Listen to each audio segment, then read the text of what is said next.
Ashamar Kafune akkam jirtu kabajamtoota daawwattoota Horni Miidiyaa kun qophii keenya gungumii karaa Horni Miidiyaa isiniif dhiyaatudha.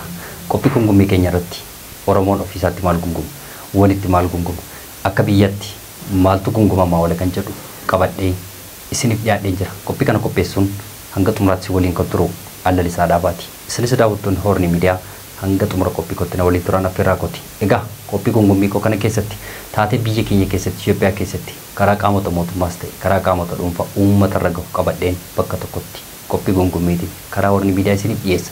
Isinis miidiyaa kana like, subscribe gochuu hin dagatinaa. Yaadaaf qeeqa qabdan komentii jalatti barreessuu ni dandeessu. Egaa qophii gungumii koo yookaan qabxii gungumii koo guyyaa har'aa keessumaa galgala kana keessumaa koreen hojii raawwachiisu yookaan immoo koreen paartii badhaadhinaa yookaan biltsiginnaa walgahii gaggeessuu jalqabee jira jechuudha. Walgahiin kunis guyyoota sadiif kan turu akkasumas immoo Tigraay keessatti karaa bulchitoota maaltu akka raawwatamaa jiruu fi akkasumas gama naannoo Amaaraatiin immoo walitti bu'iinsa faannoo fi raayyaa ittisa biyyaa gidduutti maaltu deemaa akka jiruu fi Itoophiyaa fi Eertiraan immoo oolmaan isaanii guyyaa har'aa maal akka ta'e qophii gungumii koo keessatti argattu. Hanga xumuraatti immoo na waliin tura.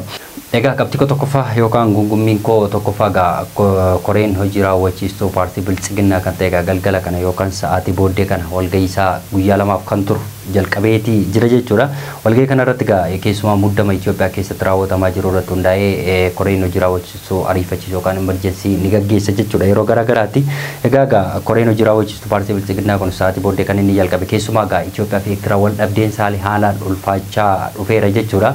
Kana keessatti keessumaa waa'ee Itoophiyaan asab argachuuf akka qabdullee irra deddeebiin sadarkaa paarlaamaa ministeera Itoophiyaa dubbachaa turuun ni yaadatama jechuudha. Egaa kana keessatti muddama kana keessatti koreen hojii raawwachiistuu walgahii isaa guyyaa lamaaf kan turu galgala har'aa jalqabeeti jira jechuudha. Egaa kana keessatti Eertiraan immoo gama isheetiin Itoophiyaan asab akka hin arganneef illee qeeqa garaagaraa akkasumas immoo gochaan taane akkasumas immoo sadarkaa walaanaa walitti bobbaasuu irra gahanii turuun ni yaadatama jechuudha. Kanaaf walgahiin har'a taa'ame isarratti akka xiyyeeffatuuf akkasumas immoo Itoophiyaan asab kan argachuu akka qabdu fudhachuu akka qabduu fi hulaa galaanaa dabalatee akka irratti mari'atamu amma dubbatamaati jira jechuudha. Kanaaf koreen hojii raawwachiistuu paartii biltsiginnaa gama ministeera Itoophiyaatiin banameeti jira jechuudha. Walgahiin kun guyyaa lamaaf akka turu beekamaadha. Kana keessatti haalli tokko tokko keessumaa nageenya dabalatee akkasumas immoo hulaa galaanaa dabalatee akkasumas immoo wal dhabdee Itoophiyaa fi Eertiraa gidduu dabalatee ni gaggeeffama yookaan irratti mari'atama jedhameeti jira jechuudha. Kanaaf walgahiin kun guyyaa lamaaf kan turu walgahiin kun kan inni baname muummee ministeera Itoophiyaatiin jechuudha. Kanaaf qondaaltota garaagaraa kan hirmaachisedha jechuudha. Kanaaf Itoophiyaa fi Eertiraan haalaan dubbiin isaanii ulfaachaa dhufeera jechuudha. Kanaaf kanarratti rakkoon isaan gidduu jiru akkasumas hulaa galaanaa dabalatee akkasumas immoo waraana walirratti bobbaasanii sadarkaa daangaa irratti wal eeggachaa jiraachuun isaanii ni yaadatama. Isarra darbees jechaan taane walitti darbachuu fi akkasumas immoo sadarkaa hulaa galaanaa Itoophiyaan akka argachuu hin qabnetti irra deddeebiin Isaayyaas Afeworqiin dhaadachaa turuun ni yaadatama hanga guyyaa har'aatti. Kanaaf gidduu isaaniitti araarri bu'aa akka hin jirrellee argamaati jira jechuudha. Kanaaf furmaanni gidduu jiru ammas lolumaa waan xumuramu fakkaata jechuudha. Jecha amma dubbatamaa jiruu fi akkasumas immoo ibsa bahaa jiruutiin jechuudha. Kanaaf wanti isaan dubbachaa jiran araaratti isaan fida jiru otoo hin taane gara lolaatti isaan geessaa akka jiru dubbatamaati jira.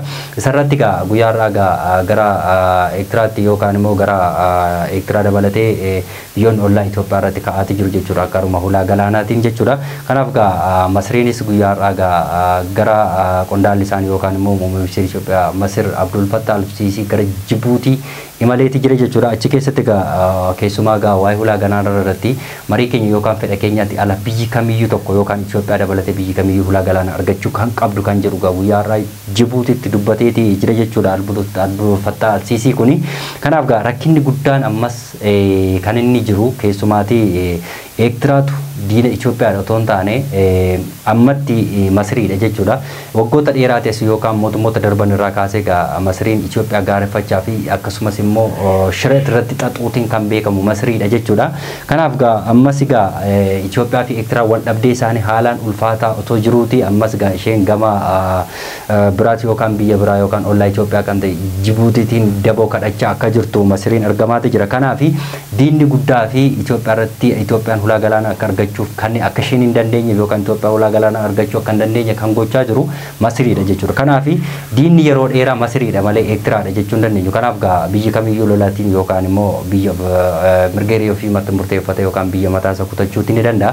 Kanaaf Itoophiyaa fi Eertiraan yeroo dheeraa booda yookaan waggoota 33 dura waldhabdeen Itoophiyaa fi Eertiraa yookaan kan isaan gargar bahanii egaa waggoota 33 dura immoo Masiriin kun Itoophiyaa irratti diina guddaa akka taate ibsi bahaatii jira jechuudha. Kanaaf diinni cimaa fi yookaan immoo Itoophiyaan hulaa galaanaa yookaan asab dabalate akka argachuu akka hin dandeenye kan gochaa jiru Masiriidha jechuudha. Kanaaf gaareffannaa fi jechin taane Abdul Fattah al-Siisiin guyyaa har'aa Jibuutiitti kan inni dubbachaa jiru.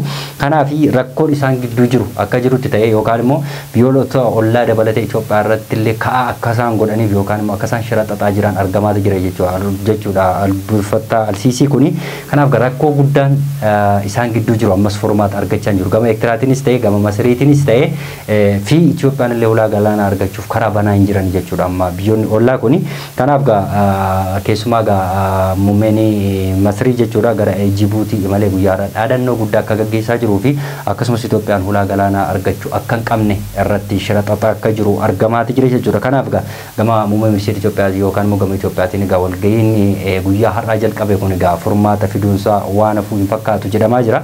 Kanaaf walga'ii guyyaa lama booddee waa'een hulaa galaanaas waan murtaa'u fakkaata jechuudha. Garuu biyyoonni ollaa kan ta'an Itoophiyaa irratti ka'aa akka jiranii fi Itoophiyaan hulaa galaanaa akka argachuu hin qabneef illee marii guddaa taasisaa akka jiran argamaati jira jechuudha.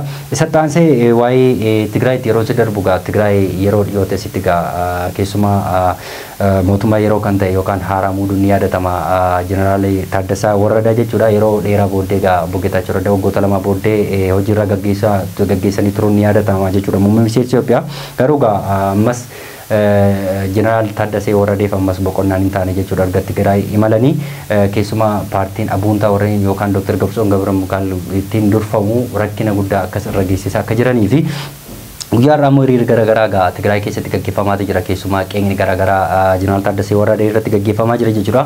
Kanaaf akkuma Geetaachoo Raddaa rakkisaa turan ammas Jeneraal Taaddasee Warradee kana rakkisuun isaanii waan hafuun fakkaatu warri abuuntaa yookaan Gabratsoon Gabramikaaliin durfamu. Kanaaf keessumaatii rakkoo guddaan Tigraay keessatti gara bulchitoota uummata irratti mudachaa jiru ammas hammaachaa akka dhufee fi rakkinni guddaan ammas isa mudachuu yookaan qorumsi guddaan Jeneraal Taaddasee Warradee mudachuu akka qabullee ammas dubbatamaa jira. Kanaaf gareen Dr. Gabratsoon Gabramikaal aangoo barbaacha yeroo dheeraaf wal mormii keessa turuun ni yaadatama. Garuu muummee ministeera Itoophiyaatiin aangoo akka hin arganne irra deddeebiin dubbatamaa turus garuu bulchitoota yeroo muudamanii gara Tigraay imaliiniif boqonnaa kennuu hin dandeenye jechuudha. Gareen kuni kanaaf rakkoo guddaan ammas Tigraay keessatti uummata Tigraayiif yaaddoo guddaa gaggeessaa jira jechuudha. Isuma kana keessatti yookaan qorumsa kana hundumaa ilaallachaa Jeneraal Taaddasee Warradee obbo Geetaachoo Raddaa waggoota lamaaf keessumaa marii Viiktooriyaa dabalatee akkasumas uummata Tigraay qe'eef qabeenya isaaniitti deebisuu fi yookaan nageenya Tigraay keessatti buusuuf aarsaa guddaa kan kaffalee obbo Geetaachoo Raddaaf sadarkaa badhaasaa yookaan immoo galateeffannaa kan jedhu Tigraay keessatti qopheessanii fi jiru jechuudha. Kana irratti obbo Geetaachoo Raddaa immoo gara Tigraay illee imaluu akka hin barbaanne illee yaada yookaan qeeqa garaagaraa dubbateeti jira. Garuu garama Jeneraal Taaddasee Warradeetiin affeerraan qophaa'ee fi jira jechuudha. Gama Tigraayiin garuu rakkinni guddaa yookaan qorumsi guddaan Tigraay keessatti jiru obbo Geetaachoo Raddaa gara Tigraayitti waamuun isaa ammas rakkina guddaa geessisuu danda'a. Garee Dr. Gabratsoon Gabramikaaliitiin jedhamaati jira. Maalumaafuu gara Tigraay imalaaf imaluu yeroon kan deebisu ta'a jechuudha.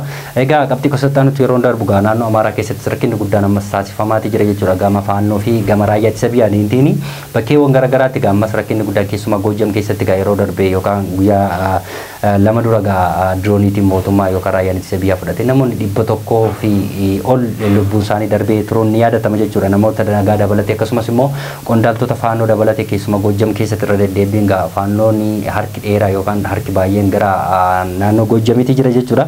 Kanaaf guyyaa lama dura Goojjam keessatti namoota 100 ol dirooniin ajjeesee turuun ni yaadatama jechuudha.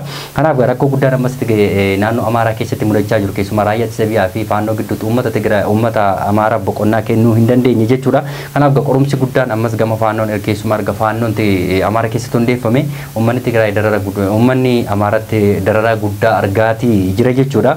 Kanaaf ammas gama naannoo Amaaraa bakkeewwan garaagaraa keessatti qorumsi guddaan uummata mudachaa akka jiruu fi akkasumas immoo gama raayyaa ittisa biyyaa fi gama faannootti yeroo lolli gaggeeffamu lubbuun namoota nagaa akkasumas immoo manni barumsaa garaagaraallee cufamee akka jiru argamaati jira jechuudha. Kanaaf gaa akka duriillee faannoon gadi bahee dhaadachaa hin jiru jechuudha. Garuu guyyoota lamaaf Shawaa keessatti gaa ajajaa waraanaa nama 1,000 kan raayyaa ittisa biyyaa qabee turuun ni yaadatama yookaan booji'ee turuun ni yaadatama jechuudha. Faannoon kana keessatti gidduu kana dhaadannoo garaagaraa gaggeessaatii jira jechuudha. Faannoon keessumaa Shawaa keessa jiru. Kanaaf guutummaa guututti faannoo raayyaa ittisa biyyaa ni barbadeessina yookaan immoo injifannee Finfinnee keessatti siidanii dhaabna kan jedhu dhaadannoon guyyaa lamaatti asitti gaggeeffamaa jira jechuudha. Gama faannootiin garuu gama raayyaa ittisa biyyaatiin bakkeewwan garaagaraatti faannoo guutummaa guutuutti akka balleessee fi keessumaa Amaara keessatti nageenya yeroo dhiyootti nagaan akka bu'uufillee aarsaa guddaa kaffalaa jirra kan jedhu gama raayyaa ittisa biyyaatiin gaggabaafamaati jira.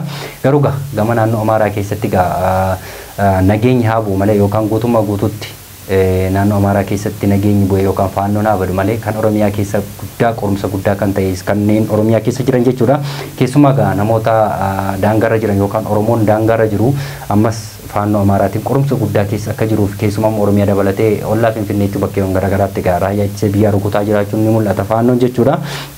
Kanaaf rakkoon achi keessa jiru yookaan naannoo Amaaraa keessa faannoon baduun kun waa tokko furmaata fiduu hin danda'u jechuudha. Kan naannoo Amaaraatu qorumsa ta'e otoo hin taane kan Oromiyaa keessa jirutu uummata Oromoo irratti qorumsa guddaa ta'eera jechuudha. Kanaaf bakkeewwan garaagaraatti lubbuu namoota hedduu baasu akkasumas qabeenya saamuun kun Oromiyaa keessatti mudachaati jira. Kun hundi immoo faannoo mootummaan hundeessee fi yeroo jalqabaa faannoo rukutamu yookaan hundaa'u qaballee muummee ministeera Itoophiyaa dubbachaa turuun ni yaadatama. Kun immoo uummata Oromootti qorumsa guddaa ta'eeti jira jechuudha. Uummata Oromoo irra darbee muummee ministeera Itoophiyaaf qorumsa guddaa fi nageenya biyyaaf yaaddeessaa ta'eeti jira jechuudha faannooni. Kanaaf lolli naannoo Amaaraa keessatti bakkeewwan garaagaraatti gaggeeffamaa jiru uummata Amaaraaf qorumsa guddaa ta'eeti jira. Akkasumas Tigraay keessatti nageenyi dhabamu yookaan immoo Jeneraal Taaddasee Waradeef qorumsi guddaan garee Dr. Gabritsoon Gabra Mikaaliin argamaati jira yookaan immoo isaan mudachaati jira jechuudha. Kanaaf uummata Tigraayis ammas qorumsa guddaa keessa galcheeti jira jechuudha. Egaa paarlamaa Koreen hojii raawwachiistu paartii Biltsiginnaa galgala kana walgahii gaggeesse keessumaa waa'ee ulaa galaanaa dabalatee Asab dabalatee fi wal dhabdee Eertiraa fi Itoophiyaa gidduu jiru irratti marii guddaan ni taasifama jedhamee yaadama. Dhuma isaa immoo waliin kan laaluudha. Egaa kabajamtoota daawwattoota Horri Miidiyaa qophiin kun gummee guyyaarraa kan hanga ammaatti daawwattoota ture. Qophii kana qopheessuun si waliin kan ture Allalisaa Dhaabaati. Qophii gummee biraan hanga walitti deemtu immoo qophiilee Horri Miidiyaa waliin turtii gaarii qabaadha.